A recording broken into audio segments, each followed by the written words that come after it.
Navsari optical ક્ષેત્રમાં નામાંકિત અને સેવાભાવી કાર્યો થકી નામના મેળવનાર અક્ષર વિઝન એરેનાના 11 વર્ષ પૂર્ણ થતા આંખ ઉત્સવ જેવા કાર્યક્રમ રાખી તેની ઉજવણી કરાઈ રહી છે।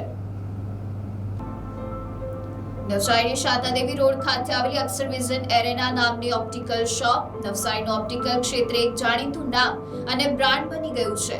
તેનું કારણ તેના સંચાલક ડોક્ટર કેયુર શર્માની સેવાભાવી પ્રવૃત્તિ અને અવિરત સેવા કાર્યો કરવાની ભાવના છે। હાલમાં અક્ષર વિઝન એરેનાને 11 વર્ષ પૂર્ણ થયા છે, ત્યારે તેના સંચાલક ડોક્ટર કેયુર શર્મા દ્વારા તેની ઉજવણી અનોખી રીતે કરવામાં આવી રહી છે। આ ઉજવણી તારીખ 1 મે થી 11 મે સુધી અલગ અલગ ક્ષેત્રના લોકોને મફત આંખની તપાસ, મફત ફ્રેમ, મફત સનગ્લાસ તેમજ તપાસ દરમિયાન મોતિયાના ઓપરેશન કરવા બાબતે નિદાન થાય તો અક્ષર વિઝન એરેના દ્વારા ઓપરેશનનો તમામ ખર્ચ આપી અને દર્દીનું ઓપરેશન કરાવી આપવામાં આવે છે।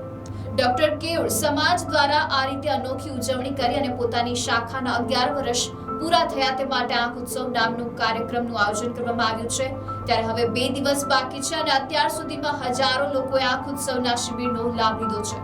ત્યારે આગામી 2 દિવસમાં પણ જરૂરિયાતમંદ તેનો લાભ લે તેવી અક્ષર વિઝન એરેનાના સંચાલક ડોક્ટર કેયુર શર્મા દ્વારા અપીલ કરવામાં આવી છે।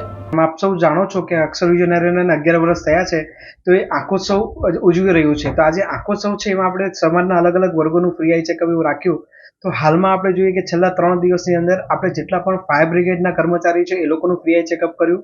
ત્યાર પછી જીબી એમાં પણ 90 થી વધારે જીબીના કર્મચારીઓ ભાગ લીધો, જેમાં એ બધાનું ફ્રી આઈ ચેકઅપ કર્યું। 3 મોતિયાનું ઓપરેશન નીકળે એ ફ્રી આઈ ઓપરેશન કરશું આપણે, અને દરેકને 100% યુવી પ્રોટેક્ટેડ સનગ્લાસીસ આપણે આપ્યા છે। હજી આવનારા 2 દિવસો બાકી છે, તો આવનારા આજે 2 દિવસો છે એ 2 દિવસોની અંદર આપણે રેલવે કર્મચારીઓ અને એની જોડે જોડે આપણે જેટલા પણ ટ્રાફિક બ્રિગેડના કર્મચારીઓ છે એ લોકોનું ફ્રી આઈ ચેકઅપ કરશું। તો આપ સૌને વિનંતી છે કે રેલવે કર્મચારી અને ફાયર બ્રિગેડના કર્મચારીને કહેશો કે આવનારા 2 દિવસોમાં ફ્રી આઈ ચેકઅપનો લાભ લે, જેનું સ્થળ છે Akshar vision arena, Shantinath complex, Shantadevi road, Navsari.